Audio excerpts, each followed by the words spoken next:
sempre sintonizados com o que é de belo, de grande, para que a gente possa transmitir para os nossos internautas sempre uma mensagem de otimismo, de assuntos relevantes, de alguma coisa do momento que possa ajudar a sair dessa energia que muitas vezes toma conta do brasileiro de que é só uma notícia. Então, percebo que é uma missão. E hoje eu trago aqui uma pessoa que até fez parte do início do reconhecimento da minha missão. É o Eduardo Chiniachik, que vai dar o seu boa tarde agora para os nossos internautas e depois eu falo dele. Prazer estar aqui com você, que está agora aí. E um prazer imenso estar com a Beth, que ela é uma pessoa maravilhosa, sensacional. Então, prazer mesmo.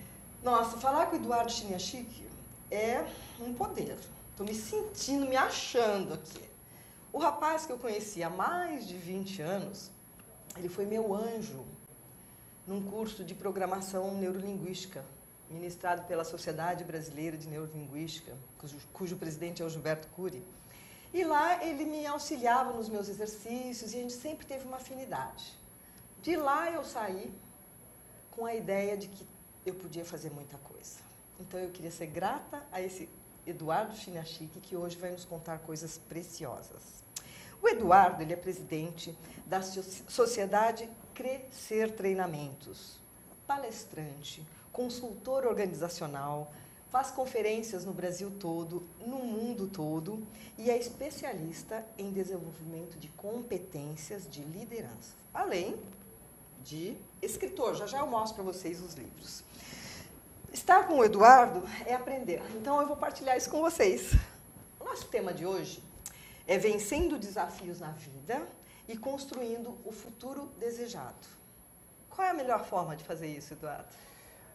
Como você disse, sintonia. Eu acho que assim, é importante que a gente entenda assim, com o que a gente está sintonizado.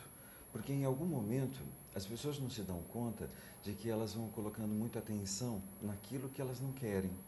E muitas vezes ela fala de um futuro como se fosse uma coisa muito distante. E eu sempre digo que tem dois tipos de pessoas. Uma que fala um monte de desafios, de complicação, de obstáculos e fala muito pouco de futuro. E tem pessoas que primeiro definem o futuro e aí elas sabem que vão lidar com os desafios que vão surgindo. Mas mais do que tudo isso, eu sempre digo que é importante que a gente esteja em sintonia com o nosso propósito maior nessa vida. Eu costumo dizer que as pessoas têm falado muito de riqueza.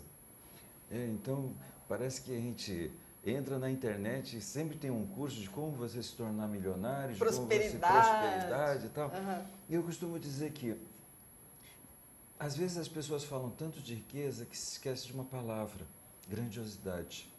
Então, para você que está nos vendo agora, uma reflexão. O seu dia foi grandioso? E saiba que essa grandiosidade ela não nasce por causa de alguma coisa que você ganhou, uma riqueza que você acumulou, de alguma coisa material. Às vezes, a gente está saindo do Dia dos Pais, né? Então e muitas vezes eu digo assim, o Dia dos Pais foi grandioso porque essa grandiosidade pode ter sido um olhar. Mínimas coisas. Mínimas coisas. Então, a grandiosidade, ela se faz com a sintonia, a presença e um desejo de fazer com que algo fique memorável. Nossa, eu fiquei sem respirar agora com essa informação. Foi muito bonito o que você acabou de dizer, né? Eu imagino, né, que essas pressões, essas exigências, incertezas que a gente tem no dia de hoje podem gerar medos, inseguranças, desânimos, preocupações. Você aí que está ouvindo, nunca sentiu nada disso? Com certeza sim, né? E eu quero saber, com o Eduardo, como é que a gente vence esses desafios que cruzam... Tá bom, a gente imaginou o futuro que a gente deseja. E aí, quando se confronta com o desafio? Algo que você começou falando. É mesmo? Em algum momento você tomou uma decisão, né? Você foi lá para Itatiaia fazer um mergulho, fazer uma busca dentro de você, pegar né, conhecer ferramentas que te ajudassem a se fortalecer. Então, eu digo que é muito fácil a gente falar assim, eu não consigo. Não consigo é uma Eu não palavra consigo, proibida para mim. eu não consigo. E aí eu sempre digo, né, tem pessoas que falam assim, esse não é meu forte, esse não é meu forte. E no dia que eu me dei conta de que aquilo que não era o meu forte era a solução para a minha vida. Então, quando você para e diz assim, observe bem isso. Quando você diz, esse não é meu forte, observe, se isso se tornasse o seu ponto forte, teria várias soluções para a sua vida. Então, é aquela coisa, o meu forte não é lidar com as minhas emoções. Legal. Então, está na hora de você começar a lidar com elas. Então, quando a gente diz, em algum momento, nós não nascemos prontos. Então, eu costumo dizer isso, né? Assim, ninguém nasceu perfeito e ninguém vai morrer perfeito. Mas se aperfeiçoar ao longo da vida, passa a ser um compromisso individual. E é isso que faz a diferença. E muitas vezes a gente não se dá conta de que o hábito que a gente vai construindo ao longo da vida vai se tornando a nossa prisão. Então, ao longo desses anos, eu vim fazendo toda uma formação em neurociência, em neuropsicologia, e aí foi uma das coisas assim, um dia um professor veio e falou assim, explicando, né, assim, o córtex pré-frontal, ele falou assim, o lado direito do teu córtex pré-frontal, ele vai te trazer memórias de coisas muito legais, muito positivas. O lado esquerdo, ele vai te trazer memórias de coisas ruins, críticas. E aí ele falou assim, qual dos dois você está ativando mais? Por quê? Quem é que escolhe os nossos pensamentos? Nós mesmos, né? Nós mesmos. Então, essa coisa que eu terminei uma palestra, né, e aí eu estava dando autógrafo nos livros, e aí vira uma senhora e falou assim, você sempre está de bom humor? Aí eu olhei para ela e falei assim, eu sempre tenho escolhas. Falou tudo, né? Então, a vida é uma sequência de escolhas. Eu posso escolher ficar sem recursos na minha vida ou ir em busca desses recursos para me fortalecer e ir ao encontro da realidade que eu quero viver. Eduardo, as pessoas ficam muito na zona de conforto. Você não acha? Eu sou assim, não vou mudar. Isso é uma zona de conforto, então não vai em busca de decidir qual é o melhor caminho. Duas grandes ilusões do ser humano, de que zona de conforto é confortável, não é confortável. E zona de segurança também não é segura. A zona de conforto é desconfortável demais. Muitas vezes a pessoa, não, aqui é a minha zona de conforto. Se você parar e observar, se em algum momento você disse isso para você, observe que não está confortável. E se você tiver dito em algum momento, essa é a minha zona de segurança, você vai ver que tem um monte de desequilíbrio, um monte de insegurança, um monte de incertezas. E que quando a gente vive essa ilusão, a gente continua achando que está confortável. E eu costumo dizer uma coisa, o nosso sonho merece respeito. E esse respeito começa por mim mesmo. Assim, eu quero que os outros respeitem, mas muitas vezes eu não dou o devido respeito e atenção. E energia, e eu não fico sintonizado com ele.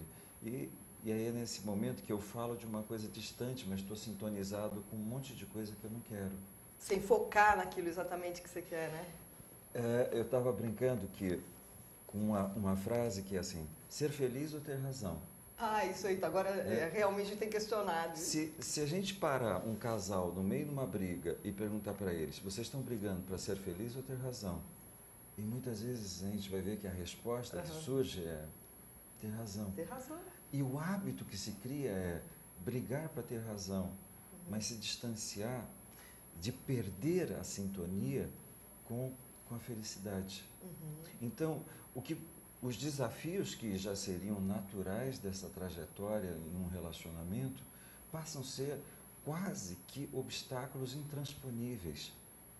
Porque é uma bola de neve, não é? Essa bola de neve, as pessoas não se dão conta de que vai ficando pior porque eu vou me distanciando do coração da outra pessoa. Então, chega um momento que eu estou do lado de alguém e eu estou experimentando uma solidão a dois. Verdade. Continua-se falando de sonhos, continua-se falando de projetos, mas na verdade eu não tenho mais a parceira ou parceiro que iria fazer essa caminhada junto comigo. Eu imagino assim, vamos ver se você concorda comigo, que nós somos 100% responsáveis por tudo aquilo que nos acontece. Não dá para falar que o outro fez isso para mim, não consegui isso porque não fizeram tal coisa. Nós somos os responsáveis. A partir de que você se responsabiliza pelos 100% e faz a escolha, porque se você faz uma boa escolha, você vai ter que ralar muito para dar certo. Imagina fazer uma péssima escolha. Faz sentido o que eu te falei? Total. Tô certa? Eu brinco com duas perguntas. É. Que assim, quando você estiver diante de uma situação que não está dando certo ou um conflito, primeira pergunta, o que foi que você fez para que essa situação ficasse desse jeito? Uhum. E aí muitas vezes a gente fala, não foi bem isso, não fiz nada, tal. Então, ok. A segunda pergunta, o que foi que você deixou de fazer e por ter deixado de fazer, essa situação ficou do jeito que ficou? Uhum. Nesse momento, começam a surgir respostas mais significativas na vida. Uhum. Então, a lição mais antiga é de um livro de mais ou menos 5.000 anos e que fala exatamente isso. Nós somos 100% responsáveis por aquilo que está acontecendo. Porém, é mais cômodo eu transferir a responsabilidade para alguém, Claro. de algo importante para a minha vida. Uhum. Então, eu costumo sempre dizer assim, ok, você está dizendo que não dá. Ok, tá bom, por um momento parou. Agora, vamos pensar. Se isso fosse possível, o que precisaria estar acontecendo hoje para que isso desse Fosse certo? diferente. Então, às vezes as pessoas elas estão com o hábito de dizer não dá e ver todas as impossibilidades.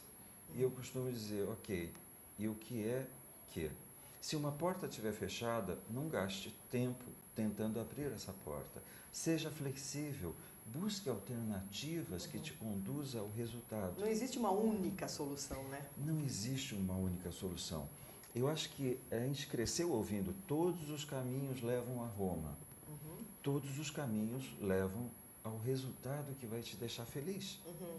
Só que muitas vezes as pessoas dizem assim, esse caminho não deu certo. E a pessoa não se deu conta de que ela se tornou uma teimosa. Às vezes a gente fala assim, teimoso é aquele turrão que diz tem que ser desse jeito. Não, teimoso é aquela pessoa que insiste em ficar tentando abrir uma porta que está fechada. Então, seja flexível, vai buscar alternativas. Eu costumo dizer, nessa palestra que eu estava comentando com você, que nós, crianças, bebês, todos aqui fomos bebês, né? Ou alguém daí não foi um bebê. Benjamin Button. Pois é. A gente tem que caminhar e cair. E esse exercício de caminhar e cair, essa tentativa de começar a andar, foram isso é pesquisa, 2.000 vezes que nós caímos. Imagine se tivesse desistido naquela hora. O terceiro tomo, então, não vamos andar. Assim como o Thomas Edison com a eletricidade, quantas vezes ele errou. Eu sinto o erro como um degrau para na próxima estar mais próximo do acerto. O Jean Piaget, ele dizia muito isso, né? Errar não é um problema, desde que você aprenda com o erro. Com aquele erro, Então, assim, cair não é um problema. E muitas vezes a gente vê empresários fantásticos que quebraram as suas empresas, sim, mas aprenderam com isso e aprenderam a ganhar mais dinheiro, montar negócios maravilhosos. O problema é que as pessoas, quando erram, elas começam a gastar um tempo precioso com o vitimismo, com o sofrimento. Com a dor da perda. Com a dor, com o rancor, com a mágoa. E aí ela não se dá conta e diz assim, ok, se isso é uma grande lição, qual é a lição que eu tenho que aprender agora para que eu transforme esse momento em alguma coisa que vai me fortalecer? Mas, às vezes, por exemplo, a gente vê assim, um relacionamento não deu certo. Tá vendo? Porque ele não me ama, porque nenhum homem me ama, nenhuma mulher. E aí você fala, ok. Se isso fosse uma lição, qual é a lição? Ok, talvez me valorizar mais, me respeitar mais, sabe? Entrar na relação inteira, não achando que ele é a minha cara metade. Ok. Equilibrando o dar e o receber. Isso. Que cria caos, né? Se houver um desequilíbrio. Exato. Então eu costumo dizer que todo erro, assim, ele traz em si lições para nós crescermos, evoluirmos enquanto ser humano, como essa criança. Se não tivesse acontecido essa caída, esse tombo, a gente talvez não teria levantado. Estava com engatinhando tanta até disposição. hoje. Nós seríamos um ser rastejante. Uhum. Quer dizer, o ponto é, e aí é uma reflexão, quantas pessoas a gente conhece que espiritualmente elas estão rastejando. Ixi. Assim, parece que está faltando aquela tomada de decisão de, ok, aprende com o passado, mas tenha a sabedoria de se desapegar dele. Uhum. Isso é, aconteceu, ok, agora eu sou senhor, senhora da minha vida, sou criador do meu caminho, destino. né? Vou pilotar meu avião, né? Desliga o piloto automático. Exato. E retoma o controle e a direção e o sentido que a gente quer dar para a vida. E aqui você está dizendo, como que a gente pode viver de acordo com esses sonhos, essas aspirações? Eu costumo dizer que tem uma coisa que, assim, as pessoas aceitam quase. Quase? Quase fui feliz. Ah. Aí quase deu certo, quase. E eu costumo dizer que as pessoas não merecem, assim, 99 não é 100. Uhum. As pessoas não merecem menos do que 100% do que elas estabeleceram para a vida delas. 150, 200, 300, ok. Mas jamais negocie para menos. Uhum. Então, tem uma lição na natureza que, assim, a água, quando brota numa nascente, ela já nasce com um propósito, chegar no mar. Uhum. E se em algum momento tiver uma barragem, cair, secar, como temos aqui em São Paulo, o que acontece? Ela para. Ela vai acumulando, acumulando, acumulando, até que ela transborda, vai além dessa borda, e se nada disso der certo, ela se reinventa. Ela se transforma em vapor, em nuvem e vai chover no mar. E volta. Né? Então, essa coisa que eu costumo dizer, a água sempre nos ensina uma lição maravilhosa na vida. Isso é, negocie o como você vai fazer para chegar onde você estabeleceu. No seu mar, né? Jamais negocie para menos. Uhum. Eu costumo, um garoto de 10 anos pediu para eu definir a palavra covardia. Covardia? E aí eu estava falando para ele assim, covardia é quando a gente sabe o que a gente quer e começa a aceitar menos do que a gente merece. Então ele falou assim, eu tenho um sonho de ser jogador de futebol. E eu falei assim, então um dia você vai perceber que alguém vai te convidar a você aceitar menos. Alguém vai te convidar a não se achar digno de realizar esse sonho, de que você não tem o valor, de que você não tem a capacidade, a competência necessária. E aí você vai começar a aceitar, vai aceitar, vai aceitar. E eu costumo dizer isso nas palestras, que às vezes assim, abre um parênteses, a gente começa a aceitar menos amor, menos afeto. Menos de tudo, né? Menos de tudo. Até a hora que a gente vai se tornar uma sombra daquilo que a gente poderia ter sido. E não foi. Não por causa da vida, mas porque em algum momento a gente começou a se acomodar em aceitar menos do que a gente merece. Tem até um ditado que diz assim, eu tenho 5, tá bom, não preciso ganhar 10. Não, a gente tem que querer ser mais, e não mais ou menos. Eu sou sempre para mais, porque se você aceita o menos, aquele flow que a vida lhe proporciona, de alegria e felicidade, ele vai murchando. E murchando você, murcha quem está ao seu lado. A vida é mais. A vida é mais. E a pessoa é mais. Uhum. Eu costumo dizer que, às vezes, assim, ok, se a gente fala assim, quanto é que você quer ganhar? Ok, estabeleça. Mas estabeleça também uma coisa que é assim, quanto que você estabeleceu em ganhar de amigos, de amor, de felicidade, de prazer? Divertimento. Porque, às vezes, a vida vai se tornando só Só trabalho, só trabalho, trabalho. E tem pessoas que não se deram conta de que quando voltam para casa, continuam trabalhando. Assim, eu não tenho tempo para ficar com os meus filhos, porque por causa do trabalho, por causa disso, por causa daquilo. E aí a gente vai esquecendo de fazer uma coisa que é defina o plano, mas jamais, em momento algum, permita que o material seja a referência do que é a vida. Eu costumo dizer que quando você está fazendo algo com prazer, com diversão, se sentindo inteiro naquilo que você faz, parece que naturalmente as coisas vão acontecendo. Não porque você é o número um, mas porque você escolheu ser o único. Naquilo que você está fazendo. Naquilo que você faz. Então, é quando alguém diz assim, existem outros, mas igual a você... Não, nós somos um todo no universo, mas somos únicos na nossa própria personalidade. E isso é uma tomada de decisão. Você concorda que a pessoa que trabalha naquilo que gosta, ela não trabalha? Ela faz aquilo como se fosse assim, o seu lazer, o seu prazer. Se trabalhar no que você não gosta é um sofrimento, mas você poder estar com pessoas no trabalho ou com a profissão que você escolheu, já é um grande passo para uma realização pessoal, né? É um grande passo. Eu diria que é importante que a gente defina o que é que a gente quer, assim, o que é que nos dá prazer. Mas entenda também, às vezes eu digo isso para os garotos nas escolas. Tem matemática, tem geografia, tem história, tem ciência, tem biologia, tem química, e aí você fala assim, nossa senhora, ninguém merece. Mas, legal. Tem coisas que não são tão divertidas no caminho. Aprenda a ter prazer também com essas coisas. Por quê? Uma vez uma pessoa me falou o seguinte, é que você não faz o que eu faço, que se fizesse, você ia entender o que eu sofro. E aí eu respondi para ela assim, já teve momentos na minha vida que eu fiz coisas que eu não gostava. Porém, todas elas eu fiz com uma intensidade e um prazer maior até do que as coisas que eu gosto. Por quê? Porque se eu assumo uma postura de que eu sou descartável, de que eu sou dispensável, eu jamais vou adquirir méritos para escolher para onde eu vou levar a minha vida.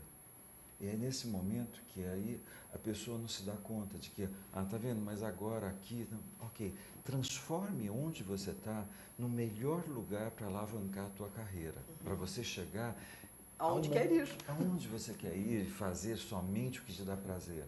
Porém, entenda como uma trajetória escolar.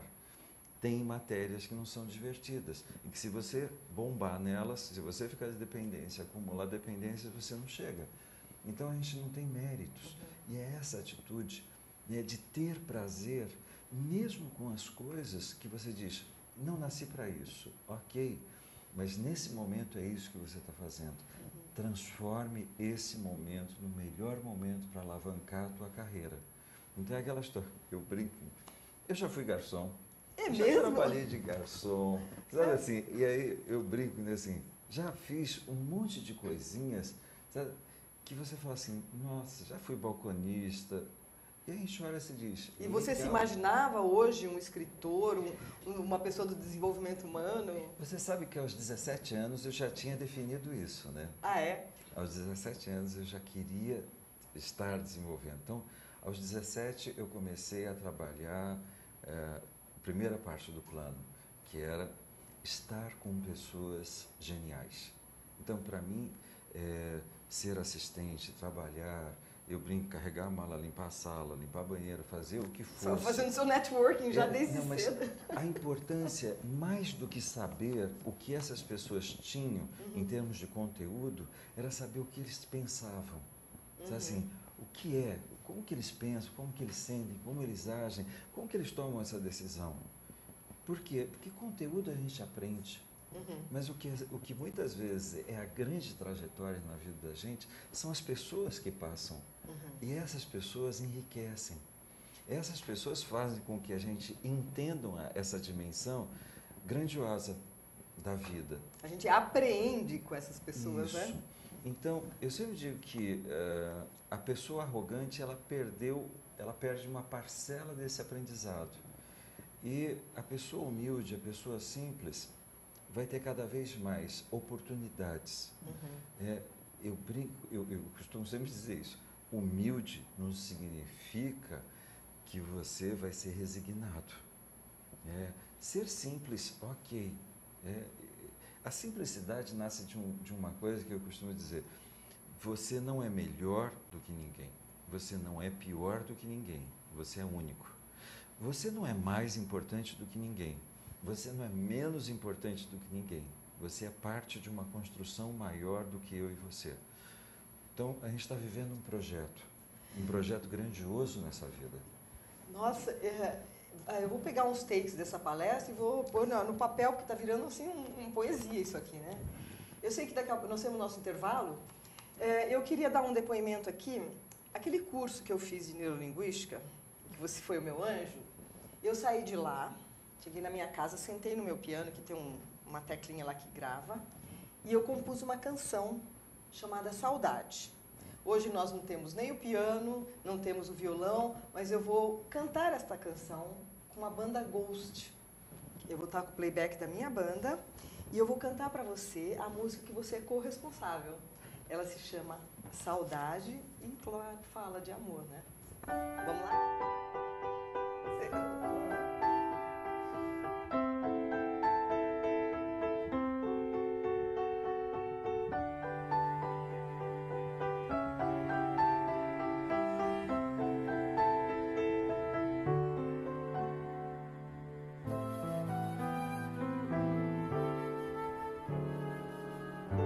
Você de tão longe me traz a saudade pra me acompanhar nos meus olhos fechados,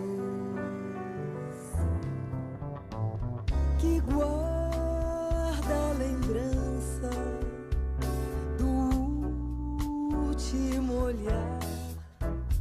Meu amor, levo comigo em meu corpo, em minha alma, no ar que respiro, tão lento e profundo pra você, em meu peito gravei. Quisera estar num segundo numa nuvem que vá me levar bem junto pra te encontrar sereno, seguro, de mãos dadas, preparando um novo mundo.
Tudo tem a ver com alguma coisa.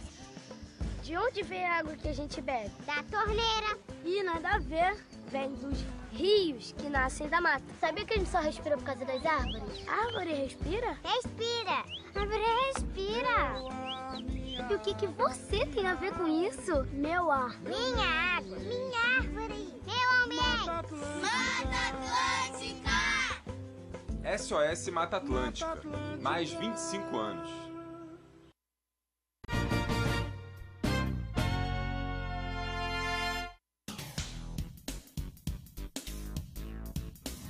Sim, meus amigos, muito prazer, sou Sérgio Oliveira e estou aqui para lembrar vocês que toda segunda-feira, 9 horas da noite, eu estou aqui na TV da internet com o Futebol Alternativo TV. Sim, Série D, Série C, Copas Estaduais, as divisões de acesso, tudo aquilo que nenhum outro programa esportivo fala, tem a coragem, a capacidade de falar, nós falamos aqui na TV. Toda segunda, 9 horas da noite, só aqui na TV da internet.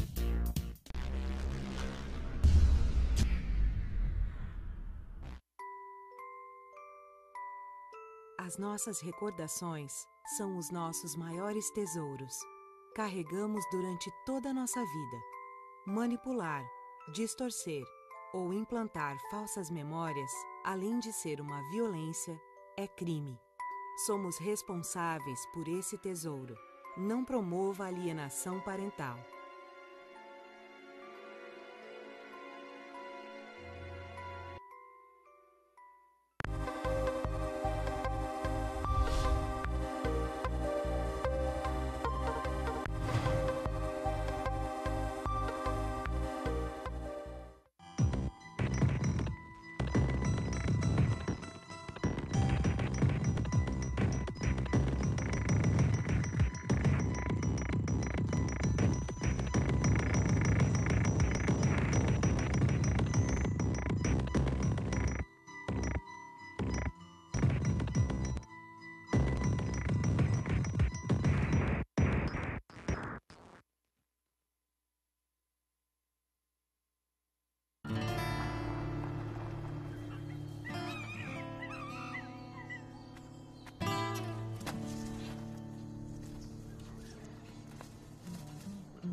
Bastidores do programa deveriam ser gravados, porque a gente aprende com o nosso entrevistado, troca ideias, formata parcerias futuras.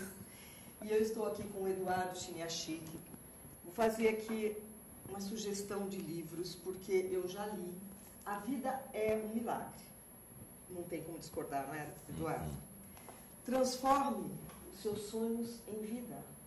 Quem é que não sonha e não gostaria de ver o seu sonho realizado? Viva como você quer viver. Eu adoro trazer escritura aqui, porque eu sempre saio ganhando os livros, embora os seus eu já tenha lido, mas é sempre excelente ter uma sala rodeada de livros, onde a gente aprende essa sabedoria. Eduardo, me conta. Você acabou de dizer que nós somos os responsáveis pela nossa própria vida. E quais são os maiores desafios dos seres humanos? Você que está sempre em contato, né? Quais são os maiores? Eu diria que o maior desafio ainda é o amor. Ainda é o amor. Isso parece que se converge tantas coisas para isso. Então, quando a gente fala assim, a pessoa tem uma dificuldade, né, de ter uma autoestima. Aí a gente olha e fala assim, não, na verdade a pessoa está com dificuldade de se amar. De se amar. De se respeitar, de se valorizar. Aí a pessoa está com dificuldade em confiar nela mesma. Não, ainda também nós estamos falando de amor. Isso aqui nos intervalos, nos bastidores, eu estava compartilhando que o significado primitivo da palavra amor, ela vem do latim a de ausência, mo de morte.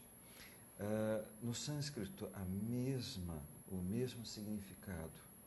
Então, quando a gente olha, se diz assim, quando uma pessoa tem uma baixa estima, na verdade, o amor não acontece.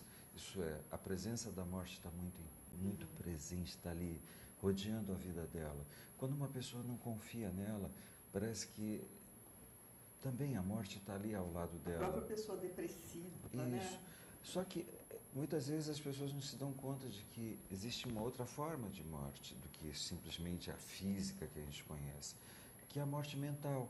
Isso a pessoa fica alimentando tanto pensamento baixo astral que parece que vai aproximando a morte da vida dela. Tem outra forma de morrer que é a morte emocional.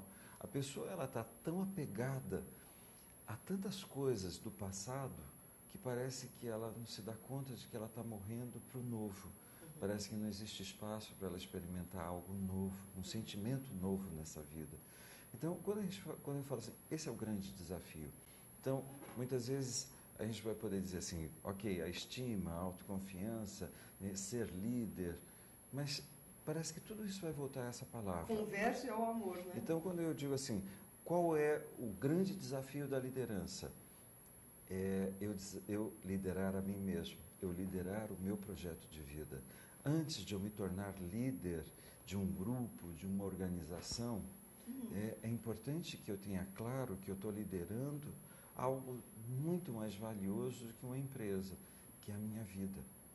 Então, por isso que essa trajetória de lidar com as emoções, a inteligência emocional, é para quê? Para parar com essa reatividade que não leva a um sentimento de vida, leva a um sentimento de morte. Desenvolver as competências de liderança é para que a gente se ame cada vez mais e ame o nosso projeto de vida. Isso compromisso com a vida, o compromisso com aquilo que nos faz sentir vivos. Seja ele pequenininho como imenso. Eu costumo dizer que não importa o tamanho do sonho, ele continua sendo importante. Um sonho, né? Então, muitas vezes, eu falo, mas esse é pequenininho. Eu falo assim, mas é importante. Se você escolheu, ele é importante. Né? Pode não ser importante para bilhões de outras pessoas. Se for importante para nós mesmos, já valeu, né? Já basta. Já valeu. Né? Então, essa coisa, né, assim, de ter esse olhar amigo e amoroso consigo mesmo. Tem uma canção que foi de uma época, uma crise na minha vida. Que bom que eu tive essa crise aos 35 anos. E a Whitney Houston estava fazendo o maior sucesso. E a canção se chama The Greatest Love of All. Essa música fala do maior de todos os amores que a gente pode encontrar na vida. Qual seria ele? O amor que a gente pode sentir por nós mesmos. Porque podem nos tirar tudo. Não podem tirar a nossa dignidade e aquele sentimento de amor que a gente sinta pela nossa pessoa, como somos.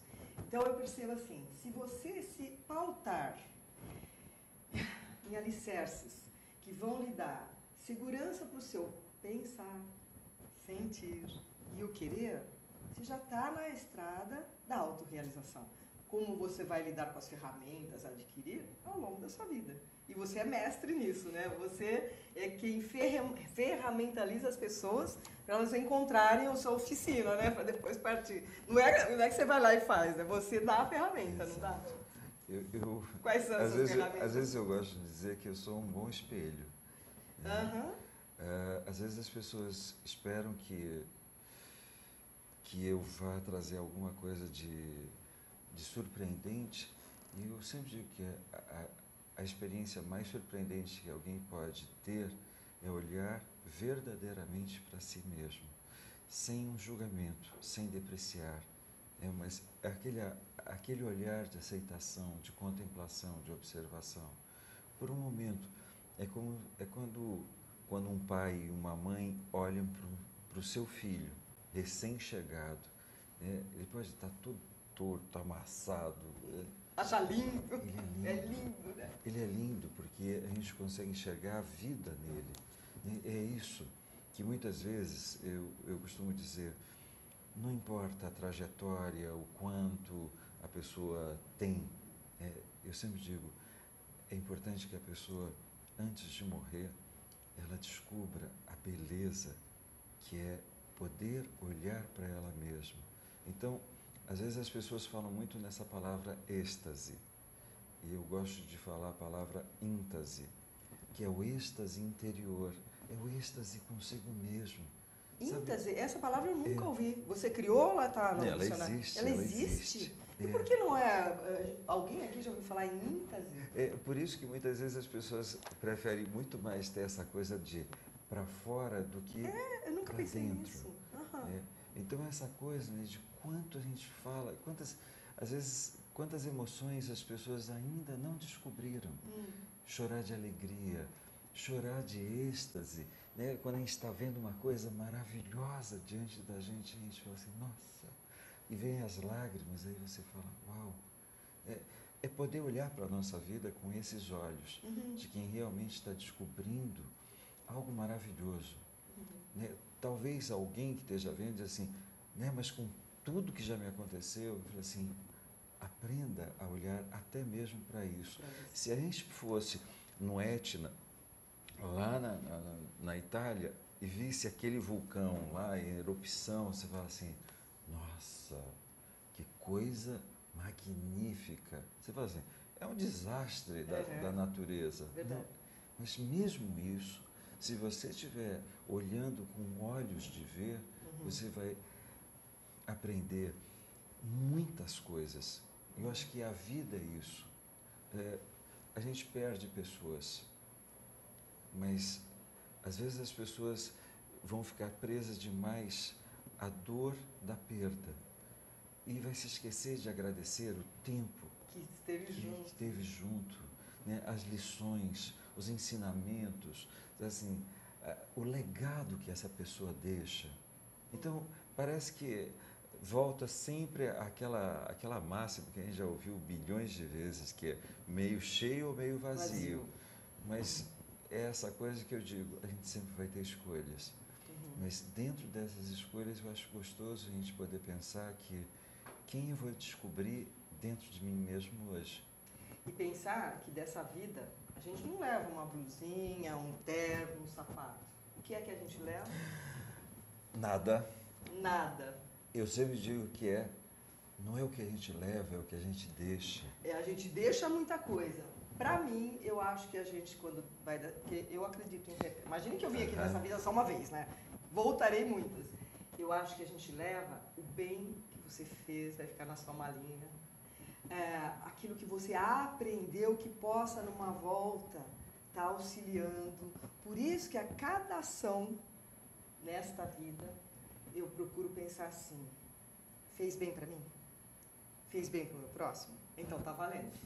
Porque se a gente não fizer assim, se passar um dia e falar, nossa, hoje eu magoei fulano, hoje eu fui indelicado, não é assim. A gente tem que procurar ter bom senso, amor no coração. Essa do amor, adorei. Você me permite que eu comente isso com outras pessoas? A de ausência, amor de morte. Então, quando a pessoa não tem amor no coração, ela está colocando a morte na vida dela. Está morrendo aos poucos, né? Então, até trazer essa coisa, né, eu acho que é importante a gente ter sempre presente isso. Tem pessoas que, assim, eu vivi na Índia, morei na Índia, então, essa coisa da reencarnação, para mim, é muito presente. Pessoas que acreditam que só tem essa. Ok. Qual é o legado?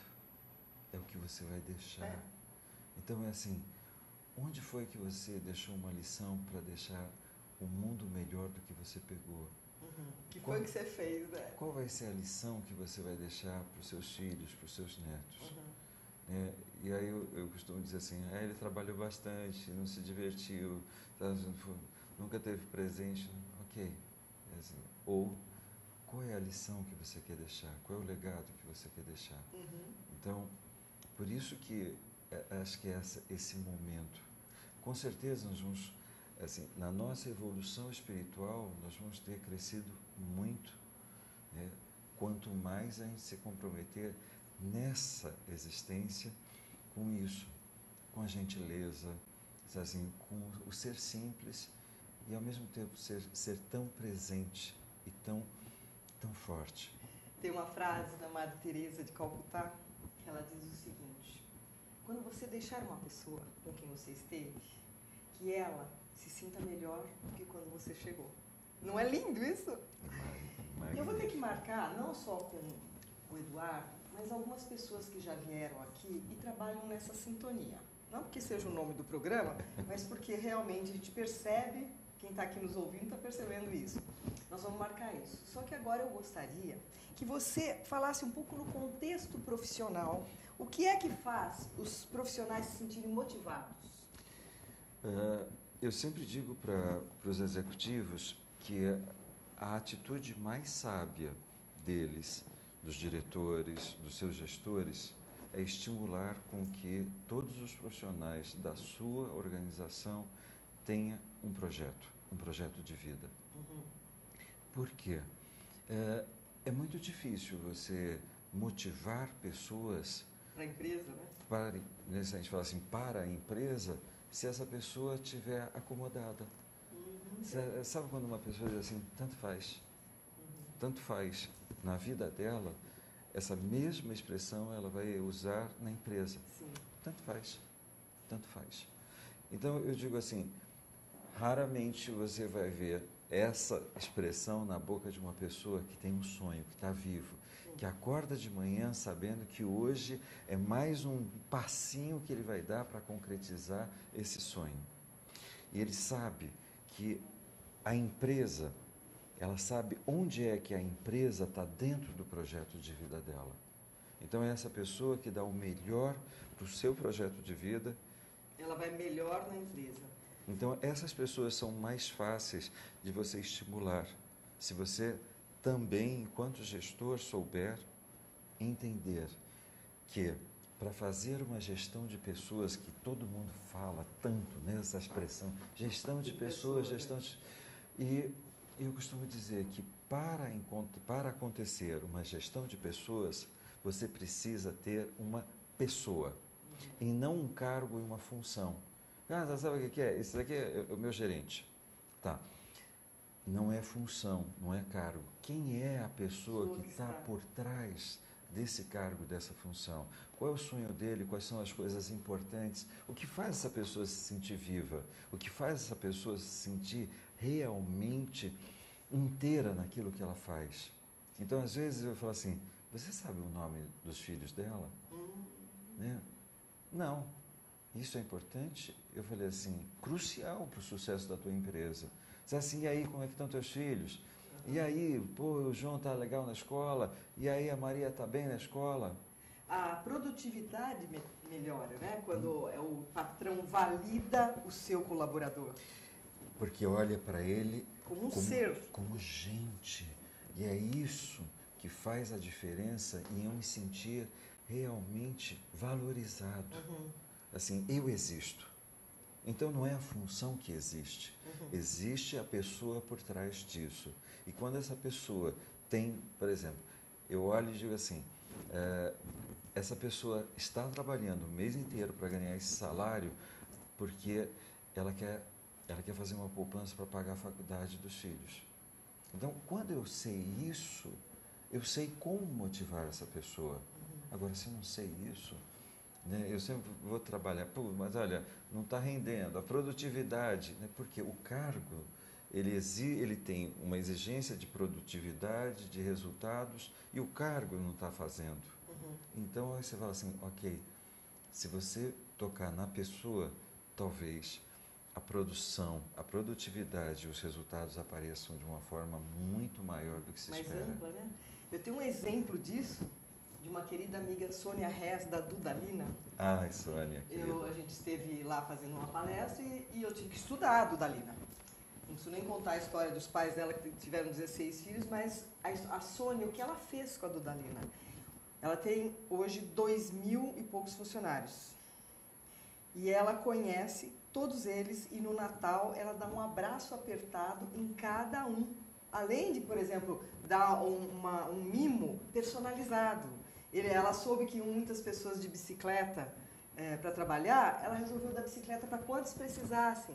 Então, o que ela conseguiu? O faturamento, que era 150 milhões, hoje está quase em 2 bilhões. Porque as pessoas têm prazer em trabalhar naquela empresa que os valida. E isso é no trabalho, é na sua casa com seus filhos, né? Exato. São os seus amigos. A gente tem que procurar fazer isso, né? É que por trás, eu sempre digo que por trás de um grande projeto existe uma estratégia. E essa estratégia, ela não nasce por causa da eficiência operacional. Ela nasce por atitudes que transformam o grupo em um grupo único. Então, eu costumo dizer que a Dudalina e a Sônia fez uma coisa maravilhosa, que foi ter essa atitude de morte e renascimento. Em algum momento, não é que ela deixou, ela rompeu com o passado e ela pôde criar uma nova história. Não é que a história do passado não fosse uma história tão grandiosa, mas ela teve a sabedoria de se desapegar dela. E foi para o novo, né? Ir para o novo. Então, a forma de tudo isso é uma ação amorosa, né? E que faz, com toda certeza, que internamente seja o quê? Valide, estimule o crescimento, estimule as pessoas a quererem mais dela, mais da vida. Então, aí elas se sentem o quê? Dentro de um espaço onde elas estão crescendo e elas veem a empresa crescendo. Que elas fazem parte do processo, né? Então, elas têm um duplo orgulho delas mesmas e de onde elas estão. Então, essa ação é de uma extrema sabedoria. Isso é uma estratégia fantástica, que quando a gente leva para qualquer outra empresa, você fala assim, essa é uma estratégia que se você implanta, você vai ter resultados fantásticos. E você tem percebido isso? Porque você dá muito treinamento em empresas, não dá? Isso. Está havendo uma preocupação maior do empregador, do empreendedor, com o seu colaborador? Essa consciência já existe mais. Cada vez mais, hoje a gente vê empresários, gestores, CEOs, que têm essa consciência de que não dá mais para ficar espremendo, e aí, quando tiver um bagaço, joga e pega um novo. Por quê? Porque começou a escassear esse talento. Então, esse talento ele quer ser valorizado, ele quer ser reconhecido. Então, é nesse momento que a gente olha e diz, fantástico se a gente estiver vivendo esse contexto. Se a gente não viver esse contexto, vai ficar cada vez mais distante. Assim, se estabelece metas que não vão acontecer, porque elas vão se tornar irreais demais. E você sabe que eu lamento tanto que o nosso programa é sempre tão rápido. Tem tanta coisa que eu ainda queria falar para você, e queria que você nos deixasse, Eduardo, a possibilidade de voltar, porque tem muita coisa para você falar ainda. Você volta aqui para a gente? Com certeza. E qual seria a mensagem que você poderia passar para os nossos internautas para que eles se sintam melhores do que quando começaram a assistir esse programa? Eu costumo dizer que tem 5 grandes lições. Quando eu fui morar na Índia, a gente fez uma pesquisa sobre os pilares de um líder. E nós escolhemos um líder escolhido, que não fosse nem indiano, para não. E aí, o líder escolhido, teve uma passagem que era assim, ele disse, tudo aquilo que você acredita que é possível, será possível. Primeiro pilar, é possível. Segunda passagem, tudo aquilo que eu fiz, cada um de vocês pode fazer melhor do que eu. Segundo pilar, eu sou capaz. A terceira passagem desse líder é quando ele disse, Você merece o paraíso hoje. Complemento meu, não é depois que a gente se aposenta. Eu mereço. O quarto pilar, todas as pessoas que tiveram um encontro com ele saíram melhores do que estavam. Quarto pilar, eu faço a diferença.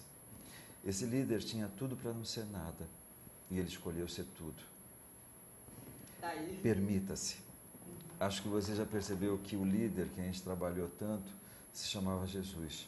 Mas a surpresa nossa foi perceber que esses 5 pilares estiveram presentes em todos os homens e mulheres que mudaram a cara desse planeta.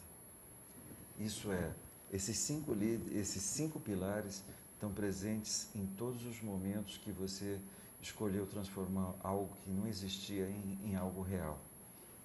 É possível, você é capaz, você merece, você faz a diferença. Permita-se. Eduardo, eu arrepiei. É um prazer enorme ter tido você aqui. Muito obrigado. Hoje, mais um programa que me deixa emocionada e nós estaremos de volta na próxima semana com grandes novidades.